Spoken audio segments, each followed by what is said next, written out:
जब भी लॉर्ड डलहौजी का जिक्र आता है तो एक नीति का नाम वो सबसे पहले दिमाग में कौन आता है?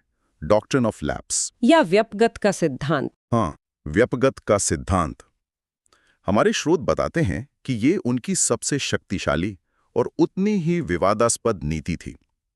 इसे थोड़ा आसान शब्दों में समझाएंगी? जरूर। देखिए, ये नीति सुनने में बड़ी सीधी साधी लगती है।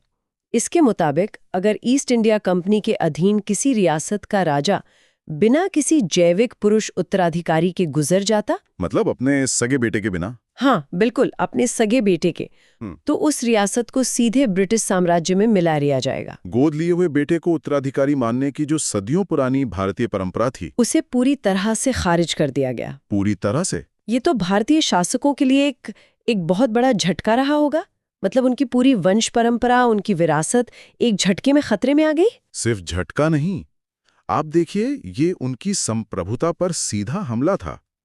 ये सिर्फ एक प्रशासनिक नियम नहीं था, ये एक संदेश था। हाँ, ये एक संदेश था कि अब असली ताकत कौन है, और इसका असर जमीन पर तुरंत दिखा। सतारा पहली रियासत थी जिसे 1848 में इस नीति के तहत मिलाया गया। 1848 में? हाँ, और इसके बाद तो जैतपुर, संभलपुर, बघाट, उदयपुर, नागपुर और सबसे मशहूर झांसी की बारी आई। झांसी का जिक्र आते ही रानी लक्ष्मीबाई का चेहरा सामने आ जाता है। स्रोत झांसी के मामले के बारे में कुछ खास बताते हैं? हाँ, स्रोत बताते हैं कि ये सिर्फ एक राजनीतिक लड़ाई नहीं थी, ये एक बहुत ही व्यक्तिगत और भावनात्मक संघर्ष भी था। अच्छा। रानी लक्ष्मीबाई ने गवर्नर जनरल को कई चिट्ठियां लिखी, दलीलें दी, अपने गोद लिए बेटे के अधिकारों की बात की। उनकी एक प्रसिद्ध पंक्ति है जो अब नारे का रूप ले चुकी है, मैं अपनी झांसी नहीं दूंगी। बिल्कुल, वो सिर्फ एक नारा नहीं था, वो उस गहरे व्यक्तिगत दर्द और अपमान की आवाज थी जो इस नीति ने पैदा किया था। समझ गया। मतलब ये महज एक प्रशासनिक फैसला नहीं था, ये लोगों के घरों, उनके सम्मान और उनकी पहचान पर हमला था। एकदम। तो इसका मतलब ये हुआ कि भारतीय नादाओं के लिए ये नीति सिर्फ उनकी जमीन का सवाल नहीं थी, बल्कि उनकी पूरी विरासत और पहचान का सवाल बन गई थी। हाँ, और सिर्फ राजा ही क्यों, उनकी प्रजा के मन में भी जरूर गुस्सा पनप रहा होगा। प्रजा अपने राजा को सिर्फ एक शासक नहीं, बल्कि अपनी संस्कृति और परंपरा का एक तरह से संरक्षक मानती थी। सही बात है। तो जब उन्होंने देखा कि उनके शासकों को इस तरह बेइज्जत किया जा रहा है, तो ये गुस्सा आम लोगों तक भी फैल गया। इसने एक ऐसी जमीन तैयार की जहां विद्रोह के बीज आसानी से पनप सकते थे। जब मैं इन स्रोतों को देख रहा था तो एक बात ने मुझे सच में चौंका दिया। क्या? जिस वक्त डलहौजी की डॉक्ट्रिन ऑफ लैप्स की वजह से पूरे मध्य भारत में ये राजनीतिक भूचाल आया हुआ था, ठीक उसी वक्त वो एक ऐसा काम कर रहे थे जिसे आज भी हम प्रगति और आधुनिकता का प्रतीक मानते हैं। आप रेलवे की बात कर रहे हैं? हाँ, मैं बात कर रहा हूँ रेलवे की। और यही उनके किरदार के विरोधाभास को और गहरा कर देता है ना? बिल्कुल। एक तरफ वो पुरानी व्यवस्थाओं को बेरहमी से तोड़ रहे थे, और दूसरी तरफ एक ऐसी नई चीज की नींव रख रहे थे जो देश को हमेशा के लिए बदलने वाली थी। स्रोत बताते हैं कि भारत की पहली यात्री ट्रेन 16 अप्रैल 1853 को बंबई के बोरीबंदर से ठाणे के बीच चली। एक ऐतिहासिक पल। हाँ बिल्कुल।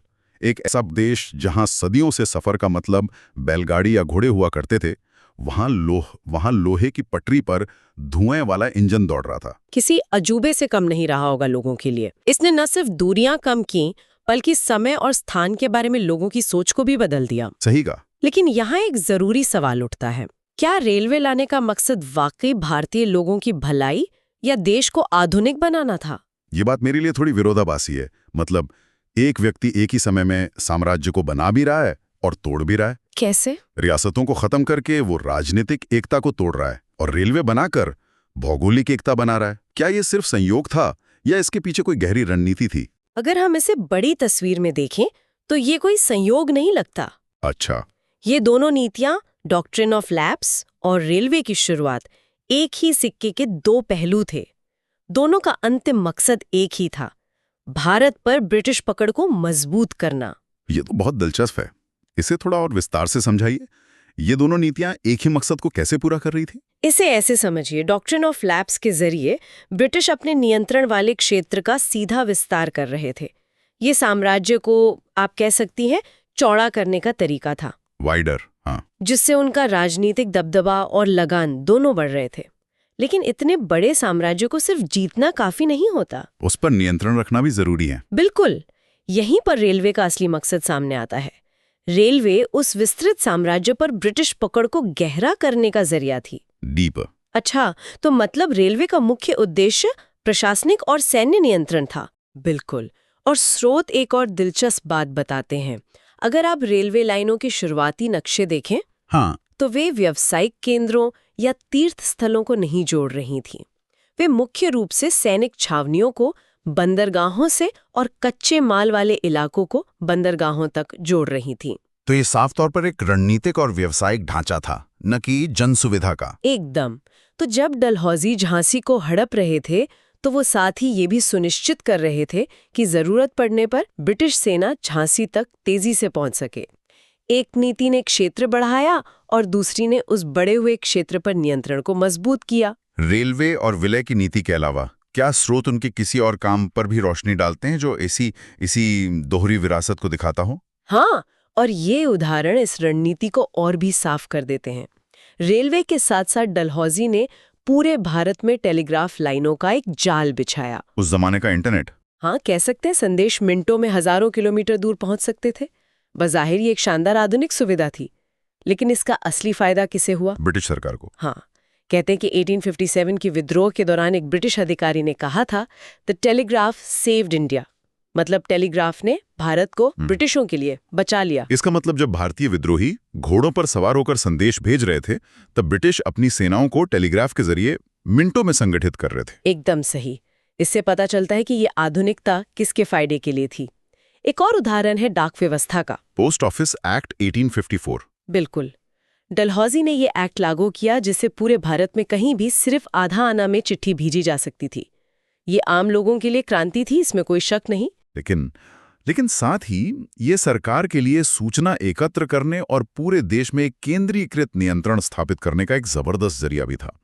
हर सुधार के पीछे एक दोहरा मकसद छिपा था। एक तरफ जनता के लिए सुविधा, दूसरी तरफ साम्राज्य के लिए नियंत्रण। तो हमारे पास अब 3 बड़ी चीजें हैं: डॉक्ट्रिन ऑफ लैप्स से साम्राज्य का विस्तार, और रेलवे और टेलीग्राफ से उस विस्तृत साम्राज्य पर नियंत्रण को मजबूत करना। हाँ, और डाक व्यवस्था जैसे सुधार भी इसी पैटर्न में फिट होते हैं। ये सारे धागे आखिर में जाके कहाँ मिलते हैं? मतलब इसका अंतिम नतीजा क्या हुआ? इसका अंतिम नतीजा वही हुआ जिसका डर था। इन सभी नीतियों ने मिलकर भारतीय समाज के लगभग हर तबके में असंतोष भर दिया। हर तबके में? हाँ।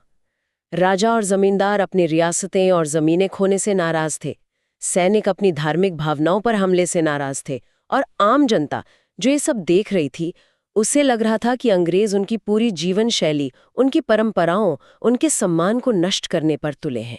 और स्रोत इस असंतोष को सीधे तौर पर 1857 के विद्रोह से जोड़ते हैं, है ना? हाँ, बिल्कुल स्पष्ट रूप से। हमारे स्रोत बताते हैं कि डलहौजी के कार्यकाल में पनपा और बढ़ा यही व्यापक असंतोष 1857 के विद्रोह के सबसे प्रमुख कारणों में से एक बना। तो डलहौजी ने अनजाने में उस बारूद को इकट्ठा कर दिया था जिसमें बस एक चिंगारी लगने की देर थी। बिल्कुल।